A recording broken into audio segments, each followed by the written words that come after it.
নমস্কার বন্ধুরা, মনীষার হেসেলে আপনাদের সবাইকে স্বাগত।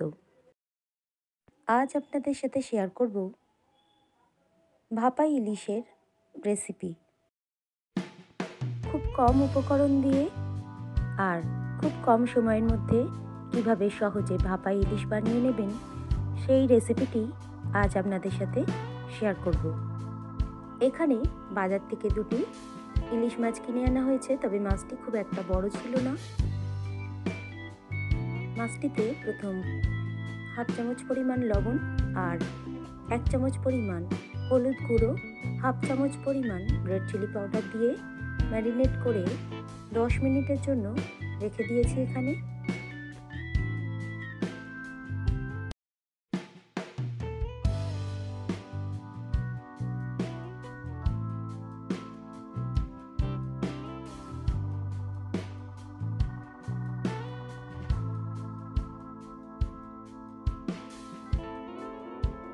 মাছটাকে ম্যারিনেট করা হয়ে গেলে সর্ষেটাকে ভিজিয়ে নেব। তার জন্য একটি পাত্রের মধ্যে দিয়ে দিলাম 2 চামচ পরিমাণ কালো সর্ষে, 1 চামচ পরিমাণ হলুদ সর্ষে, 1 চামচ পরিমাণ লবণ, 2টি কাঁচা লঙ্কা আর পরিমাণ মতো জল দিয়ে সর্ষেটাকে 10 মিনিটের জন্য ভিজিয়ে রেখেছি। এখানে সর্ষেটা সম্পূর্ণভাবে ভিজে গেলে মিক্সিং জারে দিয়ে একটি মিহি পেস্ট বানিয়ে নিয়েছি।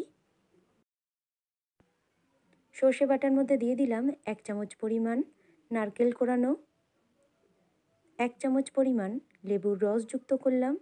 সমস্ত উপকরণকে ভালো করে মিশিয়ে নেব। এরপর যে পাত্রের মধ্যে ইলিশটাকে ভাপিয়ে নেব তার মধ্যে দিয়ে দিলাম সর্ষে বাটাটাকে। এখানে একটি টিফিন বক্স নিয়ে নিয়েছি,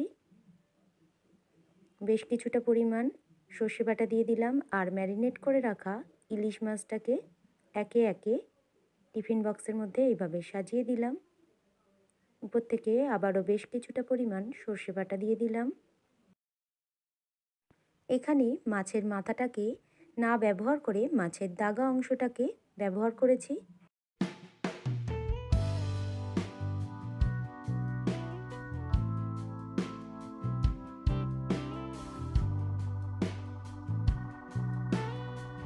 মাছগুলোকে টিফিন বক্সের মধ্যে ভরে নেওয়ার পর উপর থেকে বেশ কিছুটা পরিমাণ সর্ষের তেল এইভাবে ছড়িয়ে দিলাম।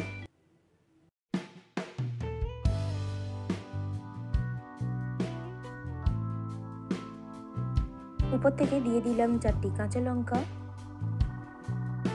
সমস্ত উপকরণকে টিফিন বক্সের মধ্যে ভরে নেওয়ার পর টিফিন বক্সের ঢাকাটাকে বন্ধ করে দিলাম। কড়াইয়ের মধ্যে একটি খাবার রাখা স্ট্যান্ড দিয়ে পরিমাণ মতো জল ভরে দিলাম। খেয়াল রাখতে হবে জলটা যেন স্ট্যান্ডের উপর পর্যন্ত না চলে আসে। টিফিন বক্সটাকে স্ট্যান্ডের উপর এরপর রেখে দিলাম আর ঢাকা দিয়ে দিলাম 15 মিনিটের জন্য। টিফিন বক্সটাকে খুব সাবধানে এখানে নামিয়ে নিলাম। ঢাকাটা এরপর খুলে নেব।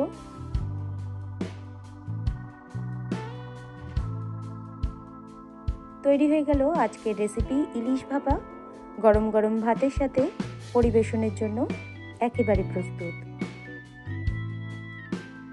আজকের এই রেসিপিটি আপনাদের যদি ভালো লেগে থাকে বন্ধুরা, তাহলে আমার এই ছোট্ট চ্যানেলকে লাইক করবেন, কমেন্ট করবেন, শেয়ার করবেন আর চ্যানেলে নতুন কোনো বন্ধু থাকলে চ্যানেলটিকে সাবস্ক্রাইব করে পাশে থাকবেন।